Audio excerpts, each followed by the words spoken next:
நேரம் மக்களெல்லாம் கூப்பிட்டு தூய்மை பணியாளர்கள் போடுறாங்க, பணி நிரந்தரம் வேணும்னு போராடுறாங்கல்ல.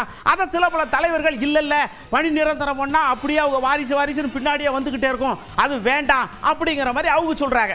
இது சரியா அது சரியா? உங்களுக்கு எது சரின்னு கேட்டோம், மலமலன்னு பதில சொல்லியிருக்காங்க. நாங்க வந்து தூய்மைகள் துப்ப பணியாளர்கள் நாங்க கரெக்டா தான் நாங்க செஞ்சுக்கிட்டு இருக்கோம்.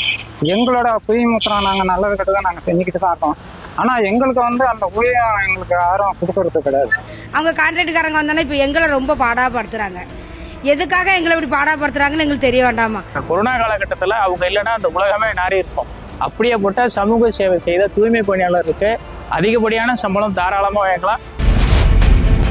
ஒரு துப்புரவு பணி செய்கிற ஒருவருடைய குழந்தை கடைசி வரை துப்புரவு பணியாளராகவே இருக்கக்கூடாது. அவர் ஒரு மருத்துவராகவோ ஒரு கலெக்டராகவோ மாற வேண்டும். ஏனோ ஒரு சமூகத்துக்கு மட்டும் குறிப்பிட்ட ஒரு சமூகத்துக்கு மட்டும் தூய்மை பணியாளர்கள் பணி வழங்குவது என்பதை தமிழக அரசு மட்டுமல்ல இந்திய அரசே அதுக்கு ஒரு மறுபரிசீலனை செய்து இடஒதுக்கீடு கேட்கின்ற அனைத்து சமூகமும் தூய்மை பணியாளருக்கு வர வேண்டும். இந்த வேலையில யாரெல்லாம் விரும்புறாங்களோ அனைத்து சமூக மக்களும் விரும்பினாலும் அவங்களையும் இந்த பணியில அமர்த்தி எல்லாருமே செய்யணும். எல்லாருமே வாண்டட். அது எல்லாருக்குமே அது உண்டான கடமை. அது வந்து ஒரு சமுதாயத்துக்கு மட்டும் இல்லாம எல்லா சமுதாயத்துக்கும் ஒரு பணி கொடுக்கும்போது தூய்மை பணின்றது இன்னைக்கு ஜாதி மதமே எதுவுமே இல்லைன்றும் போது எல்லாருமே எல்லா வேலையும் செய்யணும். அவங்கவுங்க இடத்த அவங்கவுங்க சுத்தமா வச்சுக்கிட்டா தூய்மை பணிக்கு ஆள் தேவையில்லை. யாரும் முன் வர மாட்டாங்க சார்.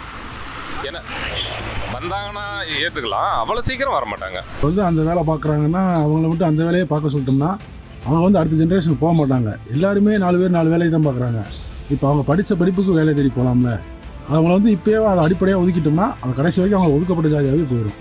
வரும் காலங்களில் இயந்திரங்கள் மூலமாக துப்புரவு பணிகளை மேற்கொள்ள தமிழக அரசு நடைமுறைப்படுத்திட வேண்டும், நடவடிக்கை எடுத்திட வேண்டும்.